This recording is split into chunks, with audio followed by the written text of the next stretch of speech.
Alors là, on apprend une langue la plus difficile qui ne sert plus à rien. De toute façon, dans 20 ans, il n'y aura plus personne pour parler français. Ma position, elle est scientifique. Le français représente 2,5% de l'Internet. Je n'ai pas de temps. Oui. Un linguiste, moi, je lis 10 langues. C'est bon pour insan. Je ne suis pas contre. Je dis, moi, quelles sont mes priorités dans le bled.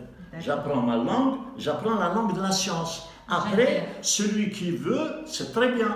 Très bien. Très bien. Donc, vous appelez à l'acquisition de la langue anglaise. La langue utile, la langue de la science qui me permet d'aller au savoir. Voilà. Oui. C'est la France qui gouverne tous ces pays-là. Et elle continue à nous gouverner. Voilà, Hizb França, c'est un concept que j'ai utilisé 1000 fois. Eh bien, Hizb França, il est omniprésent. Voilà. Je ne vois pas pourquoi on va écrire notre constitution en français. Voilà, on écrit en arabe. Voilà. Il n'y a pas un pays autre qui écrit sa constitution dans 2 langues. Voilà. Je ne vois pas ce qu'on fait à attendre à apprendre une langue qui représente 2,5% de l'Internet, le français. Il n'y a aucun pays européen qui apprend le français depuis 30 ans. Il n'y a que ce soi-disant Maghreb Arabie qui est plutôt indéfinissable. Voilà. On apprend. L'anglais, c'est 87%. Moi, je vais aller à la science. Je ne vais pas attendre que les Français me traduisent de l'anglais, ils ne traduisent pas. Pourquoi éliminer cette langue au lieu d'en avoir? J'élimine pas. Moi, je veux. L'arabe, c'est la langue non négociable. Non négociable. C'est la langue de ma religion. Et c'est aussi, scientifiquement, en tant que linguiste, la langue la plus facile, la langue la plus ancienne, la plus antique, avec toutes les autorités des plus grands savants. Deuxièmement, j'apprends la langue de l'époque, la science qui me permet d'accéder au savoir moderne. Voilà, c'est pas en français qu'il est. Moi, je parle en Angleterre, il y a juste 5 millions de musulmans. En France, nous sommes 15 millions. On a un seul droit, ferme ta gueule. En Angleterre, les 9 grandes villes ont élu des maires musulmans. Et ces maires-là, ce n'est pas les maires à la française, les Arabes de service. Un imam qui va en Israël, tous les imams en France sont gérés par la police. Alors, ces maires en Angleterre, pakistanais, de l'Indien, etc., dans leur campagne électorale, ils condamnent Israël. Et ils sont élus par les Anglais. Alors, élus, alors que le programme, il ne va pas dire... voilà.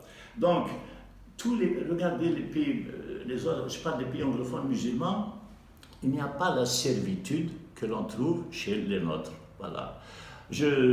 Moi, j'appelle quelques exemples chez nous.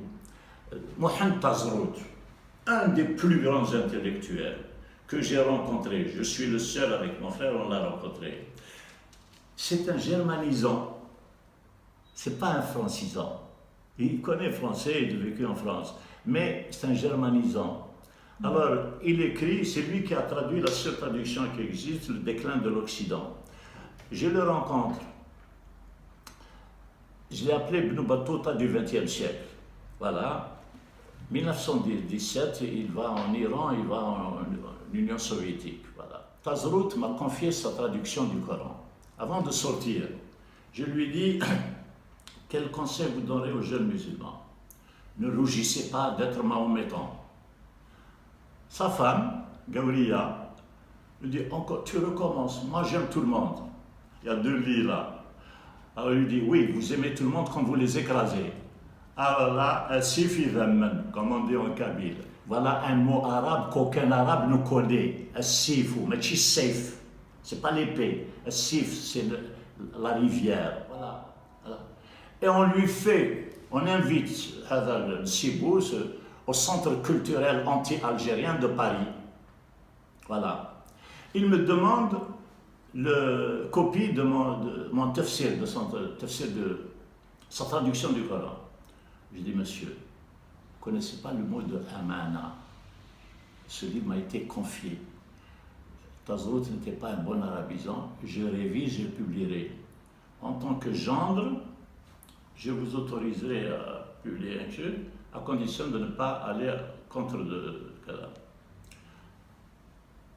J'ai refusé. Qu'est-ce qu'il fait? Il appelle notre qui est en prison, là, notre Premier ministre, lequel prend contact avec quelqu'un, qui prend contact avec mon frère pour qu'il récupère la traduction de Mohamed Tazrout.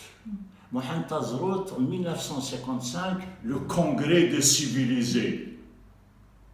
Il donne une tribune à toutes les religions, venez vous exprimer. Voilà, c'est Mohamed Tazrout. Il y a un concept que j'appelle les المؤلفات جيوبهم. Il y a des intellectuels, c'est des harkis intellectuels. Je vais citer un que normalement je n'aurais pas dû, parce que personnellement, Arkoun me rendait visite au moins une fois par mois, par 2 mois, il venait me rendre visite. Alors un jour il me dit, Wallah, quoi qu'on fasse, ils ne seront pas satisfaits. Tu parles comme le Coran. Et puis, je dis, mais maintenant, tu sais, moi je fais une conférence sur la Bosnie la semaine prochaine. J'ai créé à l'UNESCO une association de solidarité avec la Bosnie, les victimes en Bosnie. Il n'est jamais venu. Donc, il vient me tenir un langage discrétionnaire et poli. Alors, Arkoun, c'est un savant. Vraiment bien. Personne ne va remettre en cause ça. Oui, mais il écrit relire le Coran. C'était la mode, relire le Capital. Quand le communisme a fait faillite partout, donc on dit non, c'est pas ce qui. Si on a mal compris, on va relire le Capital. Donc il fait un truc, relire le Coran. Vous le citez Arkoun. Avant de le relire, il faut le lire. Alors, à l'époque, on l'invite à la mosquée de Paris. L'Observatoire, l'Express, je ne sais pas, un journal à l'époque, l'homme qui veut réformer l'islam de l'intérieur. Donc il commence sa phrase, c'est la première fois que je mets les pieds dans une mosquée depuis 20 ans. On a tous ri, parce que quand on veut réformer l'islam de l'intérieur, il faut quand même être à l'intérieur. Voilà. Un jour, je vais avec le pasteur Mathieu, comme disent les Marocains, Allah yarhamou bi rahmatin sara. Et moi, je crois qu'il était musulman. C'est un pasteur. Sa femme publiait chaque mois une revue des juifs antisionistes en Israël, militante comme extra. Lui, Rachid, vous ne savez pas ce qui vous attend, il faut lire l'histoire du protestantisme, pendant 100 ans, on nous a massacrés. Et après, vous allez payer le prix d'être musulman. On voit une conférence de Arkoun. Alors, Arkoun commence à parler. Pasteur Mathieu lui dit, Monsieur Arkoun, foutez la paix aux musulmans. Si vous n'êtes pas musulman, foutez la paix aux musulmans. Comment vous dites ça? Moi, je reviens d'Algérie. Oui, je reviens d'Algérie. Oui, moi, je suis retourné avec lui en Algérie. D'ici en Algérie, il y a un séminaire. Et puis, dans l'avion, il prend Yishrab al-Khamr. C'est bien, tu parlais de tafsir et maintenant, tu vois là. Donc, il faut finir avec les menteurs.